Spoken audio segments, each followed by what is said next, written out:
হতাশায় নিদ্রা নেহা, শোবিজ ছাড়ার সিদ্ধান্তের পথে এই অভিনেত্রী। বিস্তারিত শাহিদা আহমেদ জান্নাতীর ডেস্ক রিপোর্টে।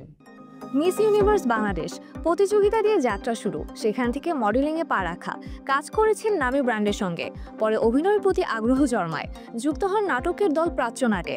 গত 5 বছর ধরে অভিনয় নিয়মিত নিদ্রা নেহা কাজ করেছেন টেলিভিশন নাটক, ওয়েব কন্টেন্ট এবং চলচ্চিত্রে। তার অভিনয় প্রশংসিত হয়েছে শরতের জবা ও ওয়েব সিরিজ আধুনিক বাংলা হোটেলে। তবে হঠাৎ করে কিছু অভিযোগ নিয়ে আলোচনায় নেহা। একাধিক প্রজেক্ট থেকে বাদ পড়ায় হতাশ নেহা এখন অভিনয় ছেড়ে দেওয়ার কথাও ভাবছেন। নেহা বলেন, নিজের প্রশংসা করতে চাই না, তবে খারাপ অভিনয় শিল্পীও নই। আমাকে চরিত্র ভালোভাবে বোঝানো হলে সেটা ঠিকভাবে উপস্থাপন করতে পারি। তিনি জানান, আধুনিক বাংলা হোটেলের একটি পর্ব হাঁসের সালনে স্বল্প উপস্থিতি থাকলেও কাজটি নিয়ে দেশ বিদেশে আলোচনা হয়েছে। তবে তার অভিযোগ, সবকিছু চূড়ান্ত হওয়ার পরও শুটিংয়ের 1-2 দিন আগে তাকে বাদ দেওয়া হয়েছে।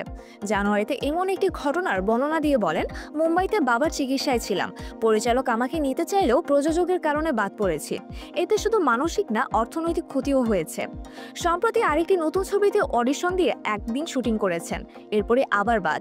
অডিশন হয়েছে, পছন্দ হয়েছে, শিডিউল ম্যানেজ করেছি, এমনকি টিকিটও ক্যান্সেল করেছে বাবার চিকিৎসা পিছিয়ে দিয়ে। কিন্তু শুটিংয়ের পর একটি সাংবাদিককে স্বাভাবিকভাবে কাজের কথা বলাতেই চিৎকার চেঁচামেচি শুনতে হয়েছে, বলেন নেহা। নেহার অভিযোগ, বড় তারকা হলে এমন হতো না। আমার দ্বিতীয় লটের শুটিং 11 এপ্রিল থেকে হওয়ার কথা ছিল, তার আগেই ফোন করে জানায় আমার চরিত্র থাকছে না। এই ঘটনার সঙ্গে রাফির তাণ্ডব ছবির প্রসঙ্গ মিলে গেলেও নেহা নাম উল্লেখ করতে চাননি।